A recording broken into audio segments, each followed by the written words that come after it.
Sir মানে 2024 চনৰ গুণোৎসৱৰ যি আজি মানে তৃতীয় পৰ্যায়ৰ গুণোৎসৱৰ আচলতে মটটো আছিলে যে মানে যিটো বিনামূলীয়া আৰু মানে বাধ্যতামূলক যিটো শিক্ষা আছিলে সেই শিক্ষাটো আপোনাৰ প্ৰচাৰ আৰু প্ৰসাৰটোতো ঠিকেই হৈছে। বাকী এতিয়া গুণগত যিটো মানদণ্ড সেইটো কিমানখিনি বৃদ্ধি পাইছে? আমাৰ গোটেই জিলাখনত যদি আপুনি চায় বিভিন্ন স্কুল আছে চৰকাৰী স্কুল য'ত 90-95% ৰিজাল্টো হৈছে, কিন্তু কিছুমান স্কুল আছে য'ত পাৰফৰ্মেঞ্চটো ইমান ভাল হোৱা নাই। এইখন স্কুলো ইমান বিশেষ ভাল ৰিজাল্ট কৰিব পৰা নাই। সেইকাৰণে মই নিজে চুজ কৰি এইখন স্কুললৈ আহিছোঁ যে কি কি কাৰণ হ'ব পাৰে বা আমি কি ইম্প্ৰুভমেণ্ট কৰিব পাৰোঁ সেইখিনি যাতে আমি উলিয়াওঁ। সেইটোৱে গুণোৎসৱ যে আমি যেতিয়া তাতে ভিজিট কৰিম, যিখিনি কথা ওলাব তাত যে সমস্যা কি হৈছে, কেনেকৈ ধৰণৰ আমি পদক্ষেপ ল'ব পাৰোঁ, সেইখিনি কথা এটাতো এডুকেশ্যন ডিপাৰ্টমেণ্টলৈ যিখিনি ৰিপৰ্ট যাব সেইখিনি যাবই, লগতে আমি জিলা প্ৰশাসন হিচাপে ইয়াতে কি ছাপোৰ্ট কৰিব পাৰোঁ যাতে স্কুলখন আৰু ভাল হয়। কাৰণ আপোনালোকেও দেখিছে ইনফ্ৰাষ্ট্ৰাকচাৰ যথেষ্ট ভাল, ক্লাছৰুম গোটেইখিনি আছে, অডিটৰিয়াম আছে, হল আছে, লগতে তেওঁলোকৰ স্মাৰ্ট ক্লাছৰুম এখনো আছে, লাইব্ৰেৰী সৰুকৈ এখন আছে, স্পৰ্টছৰ ফেচিলিটিও সৰু সুৰাকৈ আছে, ডাঙৰ ধুনীয়া এখন গ্ৰাউণ্ড আছে।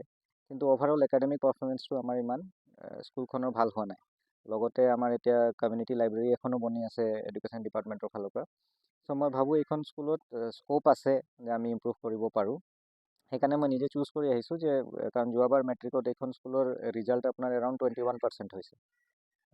11গৰাকী ল'ৰা ছোৱালী পাছ কৰিছে ইয়াতে। চ' সেইকাৰণে মই ভাবোঁ গুণোৎসৱত আমাৰ যিটো এছেছমেণ্ট ওলাব তাৰ ওপৰত আমি ভিত্তি কৰি প্ৰাইমেৰীৰ পৰা, কাৰণ গুণোৎসৱ ক্লাছ 1ৰ পৰাই গোটেইখিনিৰ হৈ আছে, চ' সেইকাৰণে তাৰ ওপৰত ভিত্তি কৰি আমি ভালকৈ যাতে ইম্প্ৰুভ কৰিব পাৰোঁ। আৰু অকল এইখন স্কুল বুলিয়ে নহয়, য'ত য'ত স্কুলৰ বেয়া ৰিজাল্ট হৈছে তাতে মই গোটেই আমাৰ যিসকল ছিনিয়ৰ অফিচাৰ্ছ আছে তেখেতলোককো পঠাইছোঁ যাতে ফিডবেকটো আমি ধুনীয়াকৈ পাওঁ আৰু সেইখিনি স্কুল যাতে আমি ইম্প্ৰুভ কৰিব পাৰোঁ। টিচাৰ শ্বৰ্টেজটো নাই, 13গৰাকী শিক্ষক আছে ইয়াতে।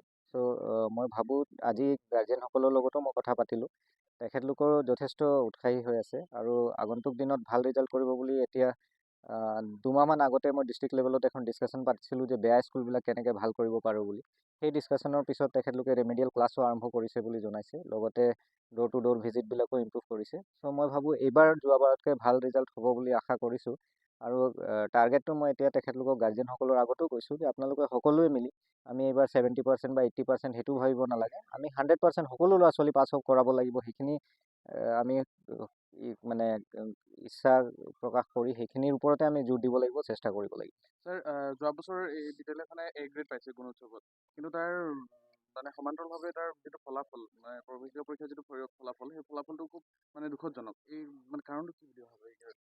ইনফ্ৰাষ্ট্ৰাকচাৰ ভাল, লগতে কাৰণ গুণোৎসৱত আপোনাৰ ক্লাছ 1ৰ পৰা গোটেইখিনি এছেছমেণ্ট হয় আৰু ক্লাছ 10ৰ পৰীক্ষা সেইটো বেটছত বেয়া হ'ল বুলি আমি গোটেই ক্লাছ 1 to 10 গোটেইখিনি বেয়া হ'ল বুলি ক'ব এতিয়া অলপ দিগদাৰ। সেইকাৰণে আমি আৰু এবছৰৰ ৰিজাল্ট চাব লাগিব। কিন্তু এইবাৰ মই ভাবোঁ চেষ্টা কৰিছে তেখেতলোকে আৰু সকলো ৰাইজকো মই অনুৰোধ কৰিম অলপ সহায় কৰিব লাগে স্কুলখনক। সহায় ইন দ্য চেন্স ল'ৰা ছোৱালীক পঠাব লাগে সময়মতে। মানে কিছুমান ল'ৰা ছোৱালী যিসকলৰ ৰিজাল্ট বেয়া হয়, এতিয়া ডিছকাশ্যন কৰোঁতে যিটো গম পালোঁ যে তেখেতলোক ৰেগুলাৰ নহয় স্কুললৈ। ল'ৰা ছোৱালীবিলাকৰ লগতো কথা পাতিলোঁ, তেখেতলোকক ক'লোঁ যে কি কৰে, তেতিয়া তেওঁলোক কৈছে ছাৰ ঘূৰি থাকোঁ, ক'ৰবাত খেলিবলৈ যাওঁ। সেই গাৰ্জেনসকলে সেইটো চকু দিব লাগিব। শিক্ষাৰ যিটো কথা শিক্ষকসকলে সেইটো তেখেতলোকে কৰিব, কিন্তু গাৰ্জেনসকলে স্কুলত সময়মতে যাতে পঠায় সেইখিনি মই অনুৰোধ কৰিম। অকল এইখন স্কুল বুলিয়ে নহয়, গোটেই আমাৰ ডিব্ৰুগড় জিলাত যিমান স্কুল আছে য'ত ল'ৰা ছোৱালী আহে তেওঁলোক যাতে সময়মতে আহে আৰু সদায় আহে, সেইখিনিয়ে অনুৰোধ কৰিম মোৰ ফালৰ পৰা। ইয়াৰ পৰা ওলাই চাওঁ, যদি এটা দুটা স্কুলত গুণোৎসৱ থাকে মই ষ্টুডেণ্টবিলাকৰ ইণ্টাৰেক্ট কৰি ভাল পাওঁ। ইয়াতে আমি এতিয়া যিহেতু তেখেতলোকৰ ইভেলুৱেশ্যনটো শেষ হ'ব, শেষ হোৱাৰ পিছত স্পেচিয়েলি ছিনিয়ৰ ক্লাছবিলাকৰ লগত মই পাৰ্চনেলি এবাৰ কথা পাতিব বিচাৰিছোঁ। তেখেতলোকৰ লগত অলপ ডিছকাশ্যন কৰি যে নেক্সট 1-2 বছৰত কেনেকৈ স্কুলখন আৰু ভাল কৰিব পাৰে, তেওঁলোকক অলপ মটিভেট কৰিবলৈ যিখিনি সময় লাগিব তাৰপিছত বেলেগ স্কুললৈ যাম।